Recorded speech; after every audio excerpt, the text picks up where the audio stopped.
Assalamualaikum warahmatullahi wabarakatuh. Perkenalkan, nama saya Aldi Farur Rahmanda, NIM 520241907 dari Prodi Pendidikan Teknik Otomotif, jurusan Teknik Mesin, Fakultas Teknik Universitas Negeri Semarang. Di sini saya akan menjelaskan tentang sistem pengisian IC regulator.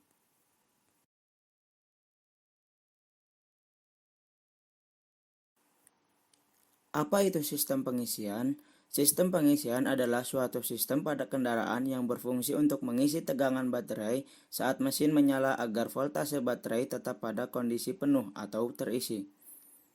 Hal ini berarti sistem pengisian adalah sistem yang menjamin bahwasanya baterai tetap dalam kondisi penuh.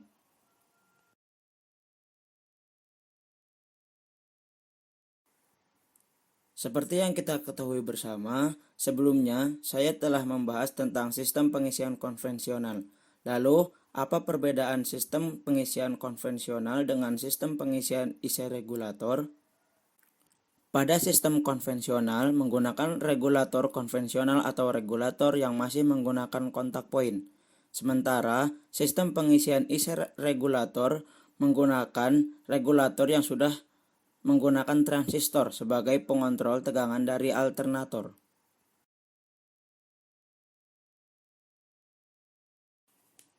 Lalu, apa yang akan kita bahas? Yang pertama, pastinya komponen sistem pengisian IC regulator beserta fungsinya. Dan yang kedua adalah cara kerja sistem pengisian IC regulator.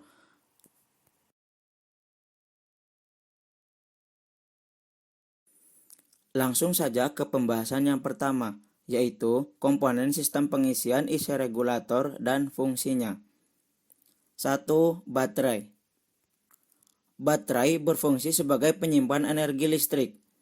Baterai akan menyimpan semua energi listrik yang dihasilkan alternator untuk kemudian energi yang tersimpan ini dikeluarkan saat diperlukan. 2. Fuse dan fusible.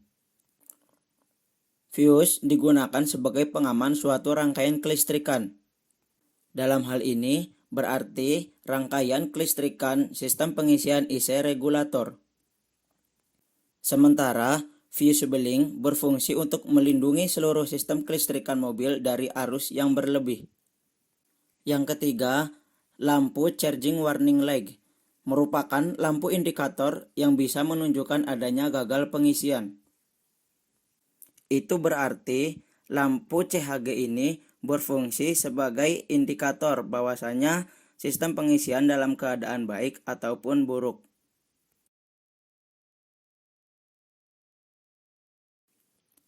Selanjutnya, 4. Kunci kontak. Kunci kontak berfungsi sebagai switch atau saklar, di mana hal ini berarti kunci kontak berfungsi memutus dan menghubung arus yang mengalir ke sistem pengisian IC regulator. Yang kelima, IC regulator. Seperti regulator konvensional, IC regulator memiliki fungsi sebagai pengatur tegangan output dari alternator. Yang keenam, alternator. Alternator berfungsi mengubah sebagian energi putar ataupun energi mekanik mesin menjadi energi listrik, di mana di dalam alternator putaran motor akan membuat perpotongan garis gaya magnet dengan stator sehingga terjadilah aliran elektron. Yang ketujuh adalah kabel penghubung. Sesuai namanya, kabel penghubung memiliki tugas untuk menghubungkan tiap terminal pada komponen pengisian.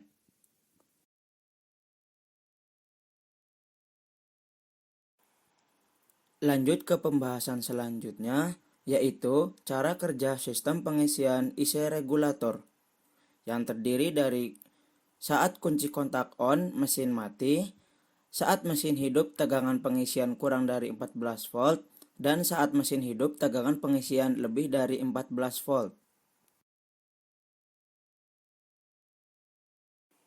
1. Saat kunci kontak on, mesin mati. Saat kunci kontak diposisikan on, namun mesin belum dihidupkan, maka arus akan mengalir dari baterai ke sekring, ke kunci kontak, ke terminal IG, lalu ke MIC. Arus yang masuk ke MIC akan diteruskan ke kaki basis, lalu ke TR1, kemudian ke terminal ETR1, kemudian ke massa. Hal ini menyebabkan TR1 menjadi on. Pada saat yang sama, arus juga mengalir ke terminal B, TR3, terminal ETR3, kemudian ke massa. Akibatnya, TR3 menjadi on. Ketika transistor TR1 dan transistor TR3 aktif, maka arus akan mengalir dari baterai ke terminal B, ke kumparan rotor, lalu ke terminal F, lalu ke terminal C TR1, lalu ke terminal ETR1, dan ke massa. Dengan skema aliran arus seperti itu, maka menyebabkan timbulnya medan magnet pada kumparan rotor. Sementara itu, aktifnya transistor TR3 menyebabkan lampu indikator pengisian menyala. Aliran arusnya adalah dari baterai menuju kunci kontak, menuju lampu pengisian, menuju terminal L regulator, menuju kaki C TR3, E TR3, lalu ke massa.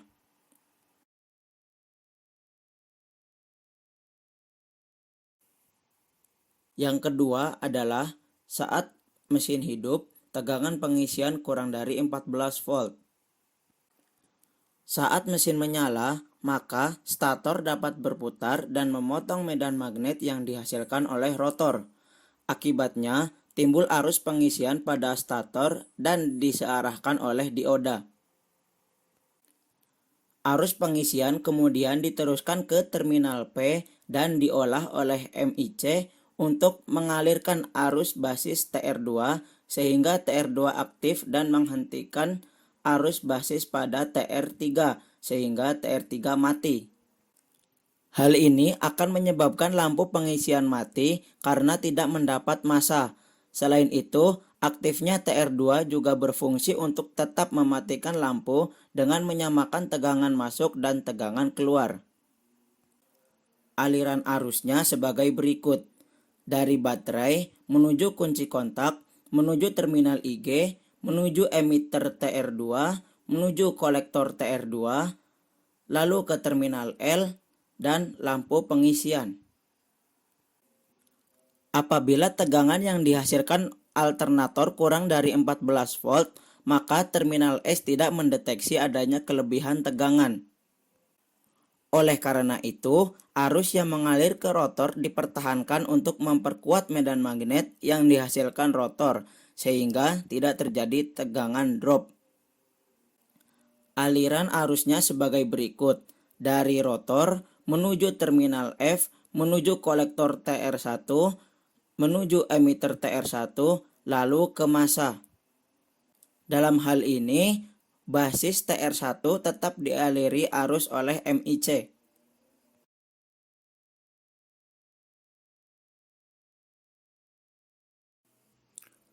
Dan yang terakhir atau yang ketiga adalah saat mesin hidup, tegangan lebih dari 14 volt.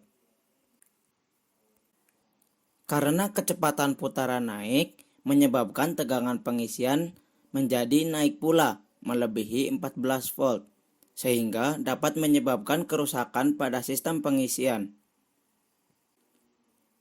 Maka dari itu, pada saat arus pengisian lebih dari 14 volt, tegangan akan mampu menembus diode Zener pada terminal S sehingga MIC mendapat trigger atau sinyal. MIC kemudian mematikan kemagnetan pada rotor koil melalui TR1. Aliran arusnya sebagai berikut. Dari baterai menuju terminal S menuju MIC. Dalam hal ini TR1 di-off-kan atau dinonaktifkan.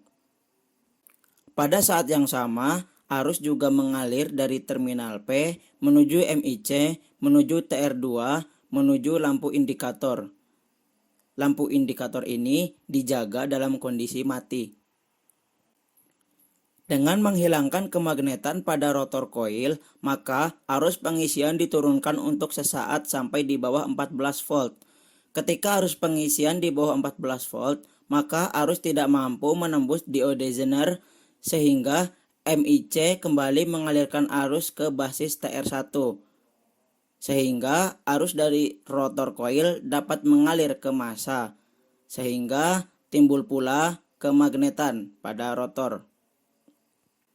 Adanya kemagnetan pada rotor koil, maka stator dapat menghasilkan arus pengisian. Hal ini akan menjadi ataupun akan terjadi secara berulang-ulang sebagai sistem keamanan atau regulasi pada sistem pengisian IC regulator.